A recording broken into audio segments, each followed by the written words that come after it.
hwe krank yinya wunyuma 5 bia ye beka say at least special prosecutor yi ni see honom waye we nti 5 nkemu 3 ka wa solve ni nyina ma ye hunu the details of everything ye hu say ya chinkrofo bi afri mu a ni hu say djuma ye de share won sa no o ye de udi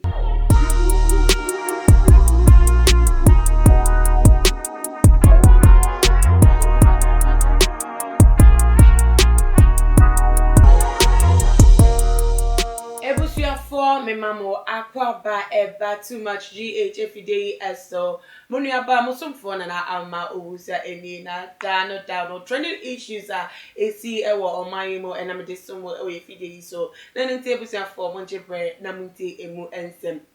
letter B abepiem ewa bonten so letter yi trending pa na it alleged say every Jubilee House mampeni akache na letter no directed as special prosecutor say one share Tracy any Miss Bear and seminar letter you do the first on the Instagram post to Munaguchi. Nebusia for letter in for keka say video be and a letter ye money by and I say mampeni letter or the common special prosecutor no video now omoka won ask seminal so video yera chema won to me kasa efa emano entoka on nebusa for you go video yi emba na me ba making kind statement no de amamu. That our former president, John Dramani Mahama, recently, we have saw a guest, Tracy and Mesbear, showing off their houses. Where did they get the money to buy that house? And they keep on saying, Papano, my old man. Now this is what is in town now. Papano, the Toma me, sir, Papano. Anything I have is for me. I haven't benefit or have any monument from the government before. So anything I have. But is that the answer to the question of how many wives and children? No, it's a description to his answer. Okay. You have to give description for him to know that somebody have opportunity and you use our money. Now you go to the the Facebook and YouTube and stuff, you will know how the former President Mahama has used our money. And, we know his pay. Where did he get the money to buy these houses for them? Because they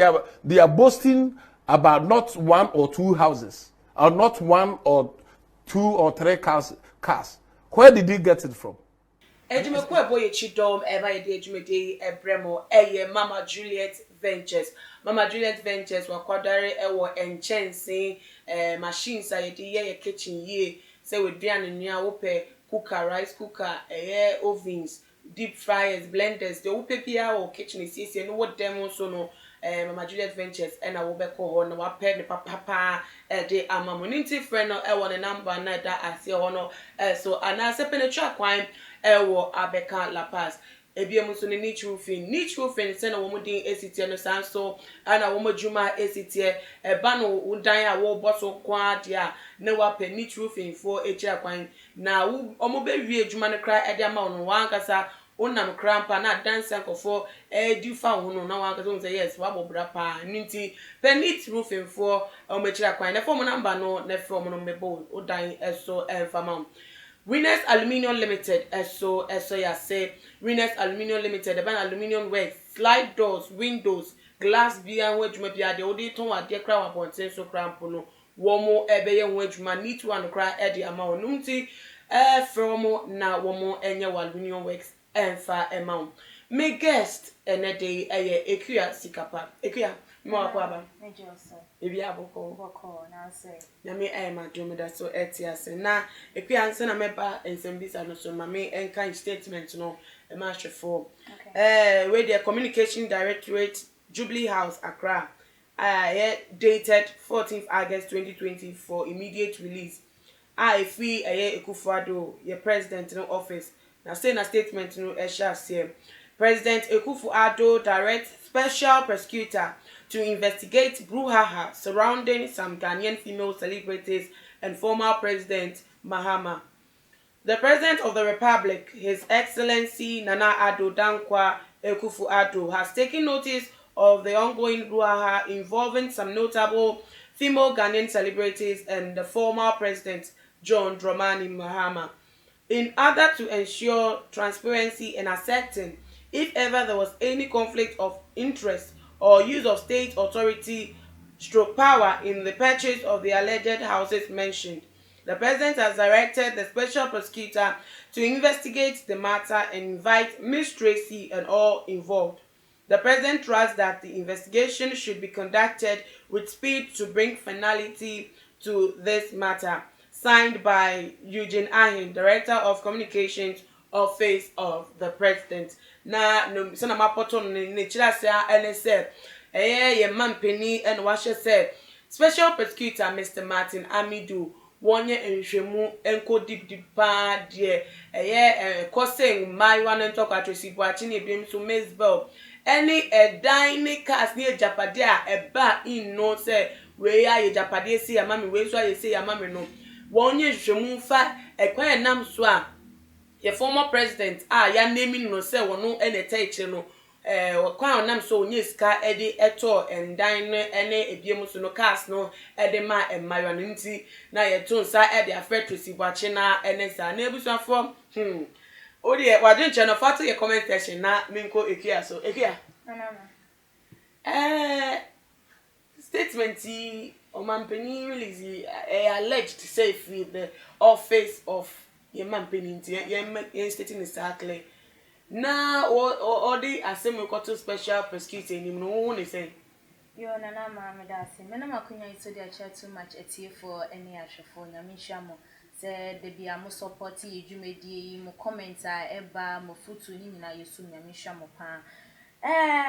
said ya wudi kankan alleged say if mampanyi akache na eko Monaguchi ene posti okay Monaguchi ene posti on the Instagram page. Okay. It is say the name say no crazy free eko a free mampanyi aso na eko Special Prosecutor so that means still alleged. Okay, but here say even if it's true say confirm that say mampanyi best ma letter reader come out Special Prosecutor say won't you share and same be say oh nana ma ubusa say ehun hia and say nhwehwemu dia ye den a because in same way see no e de normal bebre na APP impenifo bebre din bebem no ho koneba enti say confirm na say o ka say nhwehwemu enkoso a etimi koso but the person me problem here say the person what the nhwehwemu ne emma no eno ne question mark no Mr. Martin Amidu. Yeah.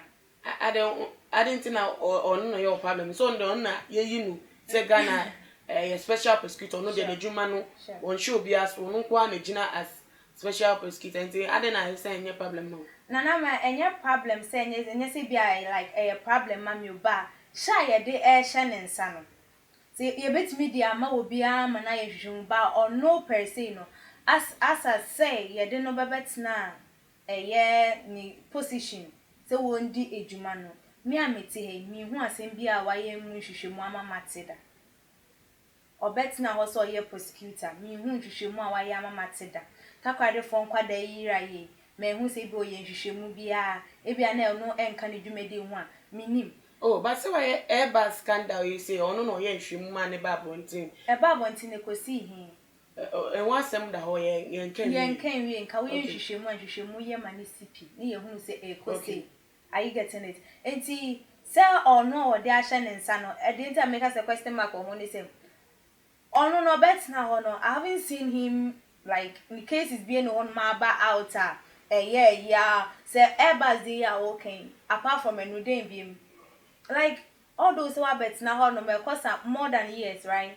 yeah no yes into at least onya hwe kranka yenya wunyuma 5 bia ye beka say at least Special Prosecutor yi ni see ho no waye we nti 5 no nke mu 3 ka wa solve ni nyina ma ye hunu the details of everything ye hu say ya chinkrofo bi afrimu a ne hu say djuma ye de share won sa no o ye de udi na ye hu djuma bi a wo ye odo say wo be kan wo agya no water so won ye hu wo ma ye che wo na wo prosecute wan nti we ye man penyi se eye no kra na se ye confirm o ko prosecute wo mo se wo mo emaya ne memeye de ono so kwa koto aso abeye papa no ana se de like menti ase de ntia o de eye ono so beka ho. Okay, na mami chim kakra nche on. Na according to letter no man penyi per se wonye nhwemu na yensiri pise eba den na ye former president John Dramani Mahama se na ya boni din se wono na o she kire wono na ye papa no te se wo yes anyama no na den no nye sika editor dan any cast no edimo return say okay say chairman wuntu mbeka say ni sika onya wa ban mu no Ghana yenim say enso sai japade na wayama emma na omuso mo de tu omu no nti say you no ampa dia ene yenye investigations ni enkom ni enko hwehwe mu say na ye onya sika ede yes sai japade chama wuntu mi aba beka sika ye de ma wo mu no enso na ni din aba be pie mu ani di pie mu no wana aba confirm me say are you getting it enti se anko ye mampanyi anko ye se wo ye mampanyi dada anko obehye eye special prosecutor so anko ye hwehwe mu no anke you bi hunu ena wo muti ni din ena wo mu se nipa so mesi nipa se ya anke ye behye special prosecutor say anko ye hwehwe mu because of say or your former president and because of say or ye ni competitor bano aye standing in the presidency and you know then like you have to do something yenso yenche say like if me person in a political way but what's the statement or what you are saying, you know, then that means they want to do it political, but this is not a political thing. But Ekia say or a former president and I say why you in charge and control when you control over your sika pay taxpayers money pay. And it say a banker say okay, assembly say koso. Na say na assembly ACTNT say or no akwa president and no control your sika na sika or no near demand say on no anka na general. And so sanya man no ka say yes ye a dino konibani nya hwehwemu anu ne bone ben we say political we dey asemesi ye discussion sada ye tua uka wo ho but se si an ye ko ne kire se minchawa no o free eye akonya ne so no time eye papa former president Kofo o free obetina akonya ne so no wo ye hwehwemu an chances scandal bi nsima ye mbo obi din ansan wa baba be ye ne hwehwemu ahu Krofo wo mu disika e wo NDC abemu nche wo mu wanyesa wonu obaye no bebebe ye ne hwehwemu ena wo mu hu se an wo medisika enye kwan paso wo mu do wo mu nsa gan aboga na ye futuo mu yusu ne like anyhow no wo ye hwehwemu eyeden e ma ye che wan twen se ema bi memeko wan twen se obi meme wo panyi bi din ansa no beba begina so dia ye hwehwemu. Are you getting it? Okay. Wan twen se obi meme ka bibi mfa mampanyi bi hu MP bi hu ye minister bi hu ansan wa ye ne hwehwemu the moment obetina so hu se there bi no ma bi say ankoye amfa amame time na me wo position enti na dey ma menye hwehwemu fa ho e no ye hwehwemu na get to the root of everything e no o ma ye chichi Nkrofo bi enti won so buy no so hu no say there bi ye mampanyi ebia sika no se dey be ode ne sika ne nsabo mu didi no hono e na ye be ye hwehwemu e na wo ye hwehwemu na nka we bebe bo ma na wakate wo nya ngina so ohun na wo dey aye den I link it to it na wo dey aye wo hwehwemu but this there wo buy wo don sa show dem refem what for a special prosecutor will be in one more what NDC abema wa prosecute no apply no one sem dey court ama ye hunu sa same way dey ye ka edru ha say ya she date say ya adjon ya ye ni say ye nti bi hwe Kobin say scandal yi ba ye nti say scandal yi amba ama mampanyi dada John Dramani Mahama ni DMP mu a enti nka wonye wa adwen say wo ye hwehwemu afese sika na wo bebetena so ana sika na ye sika na unhunu so no anka wonye hwehwemu mfa ho mpe ekira kwan bi enti emesika na yaya no. Okay. That means you were waiting for something to happen and you are making it political. No na me hu ni so why in political way no. Okay. Okay. Yen share in man so. Okay. Address Tracy Boache enemies go. Oja say go me anyway na ya from my special prosecutor officer yet to man no. Ade me na me de me ho. Make me can say me dey too bia. So una also investigating me. Law emrabi no etia say obi ndeti we anase me me nti wa frame na me kire say okay what tete dey me so me ndeti obi aya eno se betin da case etia na You bet me that you kiss a tear Tracy and I'm the bit my I case it here former President John Dramani Mahama no. Say he say no allegations I am from him say no any papa no a one more air come over. And no allegations na hu sen sem na akotwetwe sa letter here ba. Enti me bisa say ya Fred Tracy any Mezbel say okay mumra ye mo investigations near to man no ka say okay mu na mo smart tete yen ka ahwe ya e betimi a choma tu yentimi nchi omuntu na ma yentimi nchi omuntu so wo pa asem no mu nchiri mu e na mato nsade afra mi asem ni si ye me wo no se e bia Mezbel be ja ho ka say papa no yewe no waka se bia ye yewura ana ye former president John Dramani Mahama ono no ho asem na ye ka na ye Tracy so ba no ka say enye no say omumienu ho na beje di say wo ka no kre. Are you getting it? And it's a woman me nyina so kobe nkromo say ye ya na ye de ntokwa ba ye yengu ye ndisi for yengu ye ho ani mase yen say ye all those ye de man na nkromo ka say agrompo ni ne ye e bia de man panyi din ebe mu enso say ye no krekra say de krampo na ye memegu nani mu ase mra say MPP for do wo ho agim ehun. Are you getting it? Into omo so betimi aka say enya no kre nkrofa ye che wo mo ye investigations ye che wo mo say bia wo mo akun obi ana o ma ye o ma like camera capture bi no mo krampo na like ye hunu say nipa sumesi wu wi ade nipa sumesi wa twitu enumu no krampo no wo de na kwakoto say wo ye na yakayaka de obi betimi emia nani aso stay ni the pains ni nyina de akowo mabra won ka no kre no enti enya fra wo be fra wo ma toto wo ma no ene be ma ye hunu say ye man panyi dada wo ka ho anase won ka eye den ehun anase say we no entimi mfa omo ntimi conclude on eno so enka say me chi nipa so mesi anase me che obenti na eye ye ni aba na wo de eye letter ne ba abonti no monaguchi no ono so oduebo entokwa we ni nyina akofa bai efiri wono ane so aden no waba ba ya no makoko ne kone wo mayi mu na nse ya jese wo ba ye ko ni tefen kokko boss le queens fodi efiri honom e na wa start age ne ho ntre ha e wo mayi mu no free ha no wasi ha osi ha no wa peti osi ha no wa wo so aden de na wo hwehwe wo pe Ghana se Ghana ye ntete pansam abrakuro na bon so no so otimu bi de ya no wo hwehwe efiri o man Ghana mu a wo de ntoto ya basa ebe like me dwe ho amenti ase ono obeyi wa no ama ate ho ase why ekua we de Richard Okran for me kind Monaguchi ne statement ono so ne caption or the two statements no as I say investigations launched into Tracy batches and other issues. Too much talking will land you in trouble. Too much talking will land you in trouble. Me disi one na say kasa bebre no Tracy Bache ewe kasa ewa bonte no enough for say e betime rewra police issues ni police cases ni mo betime na ko to aba metima mana aban mana na sure e betima mana nya aban mana na ma say wo to honu me ana say wo na mabonte so na bia wa hu bi waka che nipa ne say wo de atwe no na sa ade achen wa aya no wa do nya me ase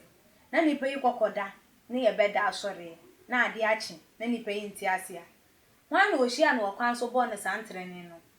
eye wano asem na wo kan yi wo de onim so wo kan ne keke we hu ahonhom eso enti nipa wano asem ensem a wo kan etimi de wo kokoto ha wo ebetimi de wato manim enti ne ensem obebe kan ye no ebetimi adaive in so many ways anka wan ko kan sem we yanka ene day special prosecutor onye adwuma nye enka nye ne ensem okoko kan ye yanka ene day letter tintin ka Ghana for ye ntibi ye hu se ya chrobi ye hu se de akwa mu bi so wonye hwehwemu enti kasa de wo kasa na wa hwe wano e kasa ye because kasa de eye dan ya etimi de wo kokoto ohawmu etimi de wo to amanemu enti Tracy ne kasa bebrebe no ye ehunsunsan so aba aso we minim se be yentos because e brody e chewe hu ni se yentos kasa no kan ye no e fifin tempa or tidi enso so e wo ne kwan so a eno no enti kasa de eye den ya obenya mfonso e wo hu ekia for final words to drive foot bi na faka wo yo foot a meka na mentema medi etwato eye enhwehwemu amampanyi se de aba se free na kache se eye special prosecutor wonye nhwehwemu no ehwehwemu die obi ansi ne kwan se ni kwan se wo ye ba mentwen se ebia bibi nsi ana bibi nya nyina so se wo de pe will be a share say and answer would ye will be enhwehwemu so why dey say bibi ankoso yie ana wo baabi na ho say bibi nkoso yie e wo baabi a entempa na di kan ye wonhwehwemu na wonhwehwemu na wo ye na enum na say bibi ba na ebebebebo mu a watimi ade ayeden agina so akase enhwehwemu ana me ye yi di afede ma ayeden menya de metimi agina so nyina so a metimi de ayeden ehunu sesei ana sesei ba me ntwen ma bibi mansana ya adwen say ye nhwehwemu di afa obi ho na ebiemu ensoso no se de eye ye nuaba eka ye wo ne caption no asem kasa bebre no yensusu nkasa wo yesusu nkasa because ye kasa bebra enfonso na ye enfonso ni bi ne se timi de wo de eto hawo mu amane mu na won dandwen ye ubenu hu na eche so beba abontia obeba ba be patch obeba ba be kanu na no so akwa ye de na so na wo refi se wo kan eye wano na wo de kan ye nti mama ye hwe ya no ekasa eyi Ekia kaninya ya no kasa no yenhwe yie na yankaka ama ya no me den ambe yie ka na ebusiafo me DAC no meka mo se mo nso mo wakonya no se metumi a kire mo adwen afa enkomo ye twetwe wa ase nsem no ho bia no e wo ye comment section wonum na se be follow ye e wo ye IG page @tumagh_. Didi na ama obusa subscribe se mo subscribe ya na share video yi so na me adoma besan edin nhemu bi makramo.